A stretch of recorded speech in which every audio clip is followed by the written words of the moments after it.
வணக்கம், நீங்க பார்த்துட்டு இருக்க டெக் ஆப்ஸ் தமிழ் சேனல். இன்னைக்கான வீடியோவில் நம்ம பார்க்க போகிறது, நீங்க ஐபோன் யூஸ் பண்றீங்க, திடீர்னு ஒரு நாள் உங்களோட ஐபோன் அப்டேட் ஆகிட்டு இருக்கும்போது திடீர்னு ஸ்டக் ஆயிருச்சு, இல்லாட்டி பிளாக் ஸ்க்ரீன் இஷ்யூ இருக்கு, ஸ்க்ரீன் ஃபுல்லாக பிளாக் ஆயிடுச்சு, ஆன் ஆகலை, இல்லாட்டி கிரீன் ஸ்க்ரீன் இஷ்யூ, இந்த மாதிரி சாஃப்ட்வேர் இஷ்யூ எது இருந்தாலும் உங்களால் ஈஸியாக சரி பண்ணிக்க முடியும். நீங்க பயப்பட தேவையில்லை. அதுவும் ஐடியூன்ஸ் கூட இல்லாம எப்படின்னு கேட்குறீங்களா? இந்த வீடியோட ஸ்பான்சர் iSum Soft. இந்த சாஃப்ட்வேர் உங்களுக்கு போத் விண்டோஸ் அண்ட் மேக்கு அவைலபிளா இருக்கு. இதை யூஸ் பண்ணி உங்களோட ஐபோன்ல எந்த ஒரு சாஃப்ட்வேர் ப்ராப்ளம்னாலும் சரி பண்ணிக்க முடியும். அட் சேம் டைம் உங்களுக்கு iOS 18 இருந்து 17க்கு டிகிரேட் பண்ணணும் அப்படின்னாலும் பண்ணிக்க முடியும். விண்டோஸ் பிசில இன்கேஸ்ல ஐடியூன்ஸோட டிரைவர் சரியா இன்ஸ்டால் ஆகல அப்படின்னா இந்த சாஃப்ட்வேர் யூஸ் பண்ணி அதையும் சரி பண்ணிக்க முடியும். இந்த மாதிரி நிறைய ஆப்ஷன்ஸ் கொடுத்துருக்காங்க.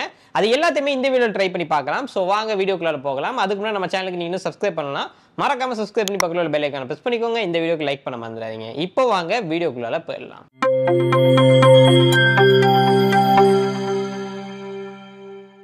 ஓகே கேஸ், இப்போ ஃபர்ஸ்ட் ஆஃப் ஆல் உங்களோட ஐஃபோனில் இன் கேஸில் பிளாக் ஸ்க்ரீன் இஷ்யூ இல்லாட்டி அப்டேட் ஆகும்போது அப்படியே ஸ்டக் ஆயிடுச்சு, இந்த மாதிரி எந்த இஷ்யூ இருந்தாலும் ஃபர்ஸ்ட் பிசியில் கனெக்ட் பண்ணி ரெக்கவரி மோடில் போடணும். இப்போ இந்த ஐஃபோனுக்கு பார்த்தீங்கன்னா home button plus power button press பண்ணிங்கன்னா இந்த மாதிரி சிம்பிள் உங்களுக்கு காட்டும். ஒன்ஸ் ரெக்கவரி மோடுக்கு போனதுக்கப்புறமா இன் கேஸில் ஃபேஸ் ஏரி இருக்கிற மாடல் வச்சிருந்தீங்கன்னா அதில் வேற ஸ்டெப்ஸ் இருக்குது. அது எப்படிங்கிறது நான் கொஞ்ச நேரம் கழிச்சு சொல்கிறேன். இப்போ உங்களோட லேப்டாப்பில் போயிட்டு iSum Soft அப்படின்னு டைப் பண்ணுங்க, இல்லாட்டி கீழே டிஸ்கிரிப்ஷனில் லிங்க் கொடுத்துருக்கேன். அந்த லிங்கை கிளிக் பண்ணி உள்ளே போயிட்டீங்கன்னா உங்களுக்கு இந்த வெப்சைட் வந்து லோட் ஆகும். அதாவது iSum Softோட வெப்சைட் லோட் ஆகும். ஸோ இதுதான் உங்களோட வெப்சைட். சோ இவங்க நிறைய சாஃப்ட்வேர் பாத்தீங்கன்னா ஆஃபர் பண்ணிட்டு இருக்காங்க. இன்னைக்கு நம்ம பார்க்க போறது பாத்தீங்கன்னா ஐபோன் ரீஃபிக்சர் அப்படிங்கிற சாஃப்ட்வேர் பத்தி தான் பார்க்க போறோம். இந்த சாஃப்ட்வேர் பாத்தீங்கன்னா உங்களுக்கு போத் மேக் அண்ட் விண்டோஸ்க்கு அவைலபிளா இருக்கு. இந்த வெப்சைட்ல போயிட்டு நீங்க டவுன்லோட் கொடுத்துருங்க. டவுன்லோட் ஆனதுக்கு அப்புறமா ஜஸ்ட் அதை டபுள் கிளிக் பண்ணி exe ஃபைலை இன்ஸ்டால் பண்ணிருங்க. கண்டிப்பா இந்த சாஃப்ட்வேர் வந்து பெய்டு தான், ஒரு 1500 ரூபீஸ் அப்படிங்கிற மாதிரி வருது. அண்ட் இப்போ உங்க ஐபோன் ரிப்பேர் பண்றதுக்கு ஃபர்ஸ்ட் ஆப்ஷனை கிளிக் பண்ணிக்கோங்க. கிளிக் பண்ணிட்டு உங்களுக்கு இதுல அட்வான்ஸ் மோட் அப்படின்னு இருக்கும்.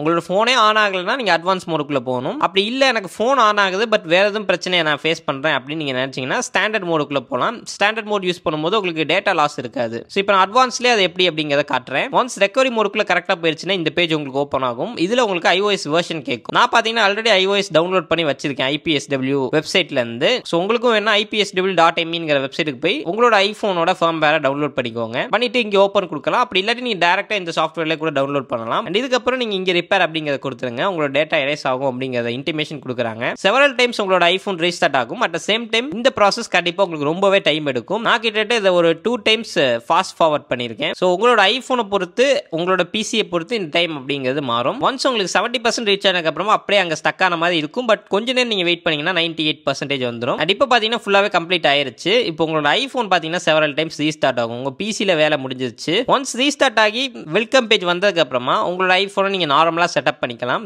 டேட்டாஸ் எல்லாமே எரேஸ் ஆயிருச்சு. பட் இருந்தாலும் உங்களுக்கு ஃபோன் புதுசு மாதிரி வந்துடும். நார்மலாக நீங்கள் புது ஐஃபோன் எப்படி செட்டப் பண்ணுவீங்களோ அதே மாதிரி வைஃபை கனெக்ட் பண்ணி செட்டப் பண்ணுங்க. இல்லாட்டி உங்களுக்கு ஆக்டிவேட் ஆகாது. நான் வைஃபை கனெக்ட் பண்ணனால ஆக்டிவேட் ஆயிருச்சு. இதுக்கப்புறமா ஒரு முக்கியமான ஸ்டெப் இருக்குங்க. உங்களுக்கு இன்கேஸ்ல பேக்கப் வேணும்னு நினைச்சீங்கன்னா நீங்க பேக்கப் வந்து ரீஸ்டோர் பண்ணிக்கலாம். இன்கேஸ்ல எடுத்து வச்சிருந்தீங்கன்னா இதுக்கப்புறமா உங்களோட புது ஆப் ஐடி நீங்க சைன் இன் பண்ணி டேரக்டா உள்ள போயிடலாம். ஸோ அவ்வளவுதாங்க. இப்போ நம்மளுக்கு ஐஃபோன் பார்த்தீங்கன்னா கம்ப்ளீட்டா சரியாயிருச்சு. இப்போ நெக்ஸ்ட் எப்படி iOS வந்து டவுன் கிரேட் பண்றது அப்படிங்கிறத பார்ப்போம். இப்போ எக்ஸாம்பிளுக்கு நான் பார்த்தீங்கன்னா என்னோட ஐஃபோன் 11ல iOS 18 வச்சிருக்கேன். இப்போ எப்படி நான் வந்து iOS 17க்கு டிகிரேட் பண்றது? ஜஸ்ட் என்னோட ஐபோன் 11ல செட்டிங்ஸ் குள்ள போறேன். ஜெனரல் அபவுட் செக்ஷன்ல போய் பார்த்தோம்னா iOS 18.0ல இருக்கு. இது ஆக்சுவலா என்னோட ஃப்ரெண்டோட ஐபோன். ஸோ இந்த ஐஃபோனில் நம்ம இப்போ iOS 17க்கு டிகிரேட் பண்ண போகிறோம் ஃப்ரம் iOS 18 பப்ளிக் பீட்டா. இது பண்ணுறதுக்கு உங்களுக்கு ஐடியூன்ஸே தேவையில்லை. இந்த சாஃப்ட்வேர்லேயே நீங்கள் பண்ணிக்கலாம். அது எப்படின்னு பார்த்தீங்கன்னா ஜஸ்ட் உங்களோட ஐஃபோனை கனெக்ட் பண்ணிடுங்க. அண்ட் கனெக்ட் பண்ணிட்டு இந்த சாஃப்ட்வேர் ஓப்பன் பண்ணிங்கன்னா இதில் 4 ஆப்ஷன் இருக்கும். ஸோ அதில் செகண்ட் ஆப்ஷன் பார்த்தீங்கன்னா iOS அப்கிரேட் டிகிரேட் அப்படின்னு சொல்லிட்டு ஆப்ஷன் இருக்கும். அதை கிளிக் பண்ணிக்கோங்க. இதுக்குள்ளே நம்ம டவுன் கிரேடுக்குள்ளே போயிடலாம். ஏன்னா நமக்கு இப்போ டவுன் கிரேட் ஆகணும் இல்லையா? ஸோ கிளிக் பண்ணிட்டு அதே மாதிரி நான் போன தடவை சொன்ன மாதிரி ரெக்கவரி மோடுக்குள்ளே நீங்கள் போகணும். அண்ட் உங்களோட ஐஃபோன் பிசி கூட கனெக்ட் ஆயிருக்கா அப்படிங்கிறத செக் பண்ணி பார்த்துக்கோங்க. இன்கேஸில் பாஸ்வேர்ட் போட்டுருந்தீங்கன்னா அன்லாக் பண்ணிட்டு நெக்ஸ்ட் கொடுங்க. அண்ட் இதுக்கப்புறமா உங்களுக்கு இந்த இடத்துல டிடெக்ட் ஆயிடும் உங்களோட ஐபோன். அண்ட் அதுல உங்களுக்கு iOS வெர்ஷன் வரும். அதாவது பழைய iOS வெர்ஷன் என்னவோ அது உங்களுக்கு காட்டும். ஸோ உங்ககிட்ட இன் கேஸ்ல IPSW ஃபைல் இருக்குன்னா அதையும் நீங்க செலக்ட் பண்ணிக்கலாம். நான் டேரக்டா டவுன்லோடே கொடுக்குறேன். இப்போ எனக்கு நெட்ல இருந்து பாத்தீங்கன்னா 6.9 GB என்னோட அந்த iOS வெர்ஷன் பாத்தீங்கன்னா டவுன்லோட் ஆயிட்டு இருக்கு இந்த சாஃப்ட்வேர் மூலமா. ஸோ இது கண்டிப்பா டைம் எடுக்கும் உங்களோட இன்டர்நெட் ஸ்பீடை பொறுத்து. நான் இந்த வீடியோல பாத்தீங்கன்னா எல்லாமே ஃபாஸ்ட் ஃபார்வர்ட் பண்ணிருக்கேன். ஒன்ஸ் இந்த ப்ராசஸ் முடிஞ்சதுக்கு அப்புறமா உங்களோட ஃபர்ம்வேர் வெரிஃபை ஆகும். வெரிஃபிகேஷன் உங்களுக்கு சீக்கிரமே முடிஞ்சிடும். ஜஸ்ட் 1 or 2 மினிட்ஸ்ல முடிஞ்சிடும். Volume up button volume down button பட்டனை ப்ரெஸ் பண்ணிவிட்டு உடனே பவர் பட்டனை லாங் ப்ரெஸ் பண்ணிங்கன்னா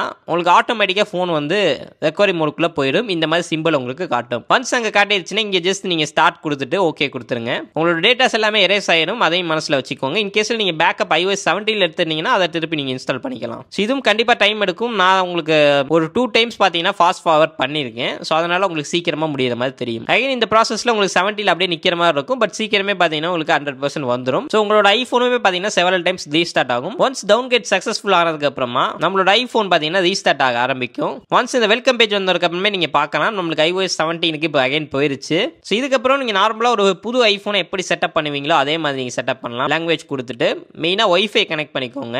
ஏன்னா வைஃபை கனெக்ட் பண்ணலன்னா உங்களுக்கு ஃபோன் ஆக்டிவேட் ஆகாது. ஸோ ஒன்ஸ் எல்லாமே நம்ம கரெக்டாக பண்ணிட்டோம்னா ஃபோன் ஆக்டிவேட் ஆயிடும். இதுக்கப்புறம் முக்கியமான ஸ்டெப் பார்த்தீங்கன்னா நமக்கு பேக்கப். இன் கேஸில் பேக்கப் இருந்துச்சுன்னா நீங்கள் ரீஸ்டோர் பண்ணலாம். இப்போ இந்த ஃபோனுக்கு பார்த்தீங்கன்னா ஆல்ரெடி iOS 17ல ஒரு பேக்கப் எடுத்து வச்சிருந்தேன். ஸோ அதனால் அதை நான் இப்போ ரீஸ்டோர் பண்ண போகிறேன் iTunes மூலமாக. ஸோ இதுதாங்க entire process. And okay guys, இப்போ வீடியோ ஃபுல்லாக பார்த்துருப்பீங்க. ஓப்போ உங்களுக்கு இந்த வீடியோ ரொம்ப யூஸ்ஃபுல்லாக இருக்கும் அப்படின்னு நம்புறேன். அண்ட் இது இல்லாமல் இந்த சாஃப்ட்வேர் நாங்கள் யூஸ் பண்ணப்போ பார்த்தீங்கன்னா ஒரு சில இடங்களில் ஸ்டக் ஆச்சு. பட் கஸ்டமர் கேருக்கு ஃபோன் பண்ணி பேசினப்ப அவங்க ஒரு சில ஸ்டெப்ஸ் சொன்னாங்க, சால்வ் ஆயிருச்சு. ஸோ உங்களுக்கு சாஃப்ட்வேர் லிங்க் கீழே டிஸ்கிரிப்ஷனில் கொடுக்குறேன், மறக்காம செக் பண்ணி பாருங்க.